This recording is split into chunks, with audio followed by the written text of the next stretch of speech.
దేశవ్యాప్తంగా కాంగ్రెస్ డేంజర్లో ఉందా? ఏ రాష్ట్రంలోనూ సత్తా చాటలేకపోతోందా? మహారాష్ట్ర, జార్ఖండ్ ఎన్నికల ఫలితాల తర్వాత ఇప్పుడు కాంగ్రెస్ పరిస్థితి ఏంటన్నది ప్రశ్నార్థకంగా మారింది. మహారాష్ట్రలో కాంగ్రెస్ నాయకత్వంలోని మహావికాస్ అఘాడీ కూటమి గెలుస్తుందని అంతా భావించారు. పార్లమెంట్ ఎన్నికల్లోలానే అసెంబ్లీ ఎన్నికల్లోనూ ఎంబీఏ పైచేయి సాధిస్తుందనే అంచనాలు వెలువడ్డాయి. కానీ అక్కడ సీన్ రివర్స్ అయింది. అంచనాలను తలకిందులు చేస్తూ కాషాయ పార్టీ సునామీతో దూసుకెళ్లింది. మొత్తం 288 స్థానాలున్న మహారాష్ట్రలో కనీసం 50 సీట్ల మార్కును కూడా దాటలేకపోయింది కాంగ్రెస్ కూటమి. కేవలం 45 స్థానాల్లో మాత్రమే విజయం సాధించింది. బీజేపీ నేతృత్వంలోని మహాయుతి కూటమి 230 సీట్లతో తిరిగి అధికారంలోకి వచ్చింది. అయితే ఒక్క మహారాష్ట్రే కాదు, దేశవ్యాప్తంగా కాంగ్రెస్ పరిస్థితి నానాటికి దిగజారిపోతోంది. ఒక్కొక్క రాష్ట్రం కాంగ్రెస్ చేజారిపోతోంది.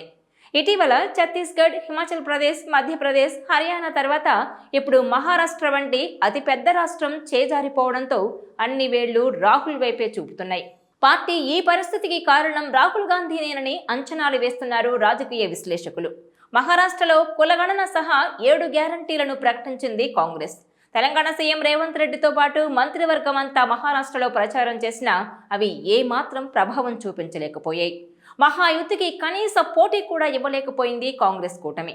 నిజానికి మహారాష్ట్రలో గత 5 ఏళ్ల పాటు అధికారం కోసం బీజేపీ పార్టీలను చీల్చిందన్న ఆగ్రహం జనాల్లో ఉంది. అదే ఆ పార్టీకి మైనస్ అవుతుందని మహావికాస్ అఘాడీ కూటమి విజయం ఖాయమనుకున్నారు. లోక్సభ ఎన్నికల్లో ఎంపీ సీట్లు ఎక్కువగా వచ్చాయి కాబట్టి అసెంబ్లీలో కూడా తమదే అధికారం అనుకున్నారు. కానీ 44 స్థానాల నుంచి 16 స్థానాలకు పతనమై అతిపెద్ద పరాజయాన్ని మూటగట్టుకుంది హస్తం పార్టీ. 101 సీట్లలో పోటీ చేసిన కాంగ్రెస్ కేవలం 16 స్థానాల్లోనే గెలిచింది. అంతేకాదు, గతంలో ఎప్పుడూ లేని విధంగా మహారాష్ట్రలో కాంగ్రెస్ మరింత బలహీనపడినట్టుగా తెలుస్తోంది. ఒక జాతీయ పార్టీ ఇంత ఘోర పరాజయం మూటకట్టుకోవడంపై రాజకీయ విశ్లేషకులు సైతం ఆశ్చర్యం వ్యక్తం చేస్తున్నారు. కాంగ్రెస్ పట్ల ప్రజా వ్యతిరేకత ఎంత ఉందో ఈ ఫలితాలే స్పష్టం చేస్తున్నాయని అభిప్రాయపడుతున్నారు. మరోవైపు వరుస ఓటములతో రోజు రోజుకు పార్టీ పరిస్థితి దిగజారుతోందన్న ఆందోళన కాంగ్రెస్ శ్రేణుల్లోనూ వ్యక్తమవుతోంది. మహారాష్ట్రలో ఇంతటి ఘోర పరాజయాన్ని ఊహించలేదని ఆ పార్టీ నేతలే చెబుతున్నారు. ఇదిలా ఉంటే కాంగ్రెస్ను దశాబ్ద కాలం నుంచి వరుస ఓటములు వెక్కిరిస్తూనే ఉన్నాయి. ఈ ఏడాది లోక్సభ ఎన్నికల్లో కొంత పుంజుకున్నట్టు కనిపించినా ఆ తర్వాత ఢీలా పడిపోయింది. ఇటీవల జరిగిన పలు రాష్ట్రాల ఎన్నికల్లోనూ పార్టీ ఓటమిని మూటగట్టుకుంది. హర్యానా, ఛత్తీస్గఢ్, మధ్యప్రదేశ్, తాజాగా మహారాష్ట్రలో భంగపాటే ఎదురైంది. దీంతో వరుస ఓటములతో హస్తం పార్టీ నేతల్లో అంతర్మథనం మొదలైంది. అయితే మహాయుతికి ధీటుగా వ్యూహాలు పన్నకపోవడం, అలాగే అభివృద్ధిని వదిలి సంక్షేమానికే పెద్దపీట వేయడంతో పాటు సీట్ల దగ్గర పంచాయతీ కూడా ఆ కూటమికి దెబ్బ కొట్టిందని అంటున్నారు. ఇక రాహుల్ ప్రసంగాలు కూడా అంత పవర్ఫుల్గా లేవని, వీటికి మించి రాజకీయ వ్యూహాలు కూడా తేలిపోయాయని అంటున్నారు. దీనికి తోడు కేంద్రంలో మోదీ ఉన్నంత వరకు రాహుల్ రాజకీయం పనిచేయదని, ఆయన మరింత రాటుదేరాల్సి ఉందంటున్నారు రాజకీయ విశ్లేషకులు. మహారాష్ట్రలో బీజేపీ అధికారం కోసం పార్టీలను చీల్చిందన్న కోపం అక్కడి జనాల్లో ఉందనుకుంటే ఊహించని విధంగా మహాయుతి కూటమికే అధికారం కట్టబెట్టారు. ఇక ఇటీవల జరిగిన జమ్మూ కాశ్మీర్, హర్యానాల్లో ఇండియా కూటమికే గెలుపు అవకాశాలున్నాయని భావించారంతా. సర్వేలు సైతం ఇండియా కూటమికి అనుకూలమని తేల్చాయి. కానీ అనూహ్యంగా హర్యానాలో బీజేపీ కూటమి అధికారంలోకి వచ్చింది. 2019 నాటి కంటే ఎక్కువ సీట్లు సాధించి సొంతంగా ప్రభుత్వం ఏర్పాటు చేసుకుంది ఎన్డీఏ కూటమి. ఇక జమ్మూ కాశ్మీర్లోనూ బీజేపీకి 28 సీట్లు వచ్చాయి. ఓట్ల శాతం కూడా పెరిగింది. అయితే బీజేపీ ఓడిన చోట కూడా గౌరవప్రదంగానే ఉంటోంది. కానీ కాంగ్రెస్ మాత్రం ఘోర పరాభవాన్ని మూటగట్టుకుంటోంది. దీంతో బీజేపీ గెలుపుకు మోదీ ఇమేజ్తో పాటు రాహుల్ గాంధీ ప్రత్యర్థిగా ఉండడం మరో కారణం అంటున్నారు.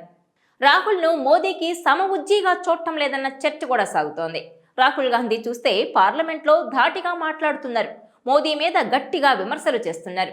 అయితే అవన్నీ జనాలకు సీరియస్గా అనిపించడం లేదా అన్న అభిప్రాయం కూడా వ్యక్తమవుతోంది. మరోవైపు కాంగ్రెస్ అంటేనే గ్రూపు రాజకీయాలకు కేరఫ్ అని ప్రచారం ఉంది. ఎన్నికల ప్రచారంలో పాల్గొన్న నేతలతో పాటు లోకల్ లీడర్లతో సమన్వయం లేకుండా పోయిందన్న ప్రచారం ఉంది. కూటమి నేతల మధ్య కూడా సఖ్యత లోపించిందన్న వార్తలు వినిపిస్తున్నాయి. అయితే ఈ పరిస్థితి ఇలానే కొనసాగితే కాంగ్రెస్ భవిష్యత్ మరింత ప్రశ్నార్థకంలో పడిపోయే ప్రమాదం ఉందన్న ప్రచారం జరుగుతోంది.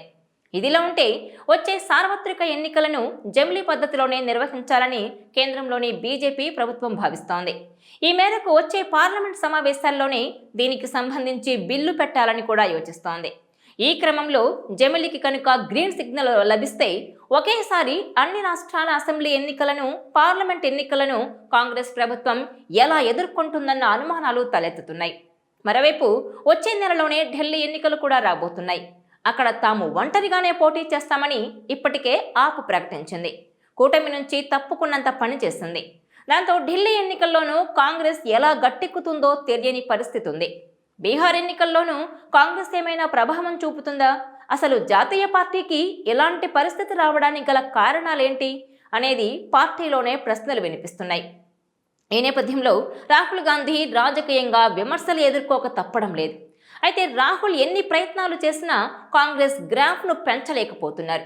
కన్యాకుమారి నుంచి కశ్మీర్ వరకు జోడో యాత్ర చేసినా, ఎన్ని సంక్షేమ పథకాలు ప్రవేశపెట్టినా ఓటర్లను తమ వైపు ఆకర్షించలేకపోతున్నారు. ఈ నేపథ్యంలో రాహుల్ భవిష్యత్ ఏంటని రాజకీయ వర్గాల్లో జోరుగా టాక్ వినిపిస్తోంది. వయనాడులో ప్రియాంక గెలిచినా కాంగ్రెస్ మాత్రం ఓడిపోతుండడంతో ఇప్పుడు రాహుల్ ఏం చేయబోతున్నారన్నది ప్రశ్నార్థకంగా మారింది. ఓవరాల్గా చూస్తే వరుస ఓటములు కాంగ్రెస్తో పాటు రాహుల్కు బిగ్ షాక్ ఇస్తున్నాయి. ఈ నేపథ్యంలోనే దేశంలో కాంగ్రెస్ పరిస్థితి ఏంటి అన్నది కూడా చర్చకొస్తోంది.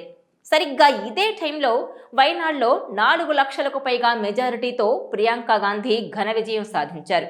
రాహుల్ గాంధీ వదిలేసిన స్థానంలో గ్రాండ్ విక్టరీ కొట్టిన ప్రియాంక గాంధీ పార్లమెంట్లో అడుగు పెట్టబోతున్నారు. అచ్చం ఇందిరాగాంధీ పోలికలతో ఉన్న ప్రియాంక గాంధీని నానమ్మతో పోలుస్తూ ఉంటారు. దూకుడు ప్రసంగాలతో పాటు ప్రత్యర్థుల మీద పదునైన విమర్శనాస్త్రాలతో విరుచుకుపడుతుంటారు. ఈ నేపథ్యంలో వరుస ఓటములతో ఢీలా పడిన కాంగ్రెస్కు ఇప్పుడు కొత్త ముఖం కావాలి అంటే అది ప్రియాంక గాంధీ అవుతారా అన్న చర్చ నడుస్తోంది. రాహుల్ గాంధీ కంటే కూడా ఓపిగ్గా వ్యవహరించడం, జనంతో మమేకమవడంతో పాటు సరైన టైంలో సరైన నిర్ణయాలు తీసుకోవడంలో ప్రియాంక గాంధీ ముందుంటారన్న పేరుంది. గతంలో కాంగ్రెస్ జాతీయ అధ్యక్ష బాధ్యతలను స్వీకరించేందుకు రాహుల్ నిరాకరించడంతో ఆ సమయంలో ప్రియాంక పేరు కూడా ప్రముఖంగా వినిపించింది. కానీ అప్పట్లో అది సాధ్యపడలేదు. ప్రస్తుతం పార్టీ పరిస్థితి మరింత దిగజారుతుండడంతో నానమ్మ పోలికలతో ఉన్న ప్రియాంక అయితే కరెక్ట్ అనే వాదన వినిపిస్తోంది. అయితే ఇప్పటికిప్పుడు ఆమెకు పార్టీ పగ్గాలు దక్కకపోయినా కాంగ్రెస్ ఫ్యూచర్ లీడర్ ప్రియాంకేనన్న అభిప్రాయం వ్యక్తమవుతోంది. కాంగ్రెస్ శ్రేణులు కూడా ప్రియాంక వైపు ఆశగా చూస్తున్నారు. సో కాంగ్రెస్లో సరికొత్త ప్రియాంక మొదలవుతుందా అన్న చర్చ నడుస్తోంది. ఈ వీడియో మీకు నచ్చినట్లయితే please share, like and subscribe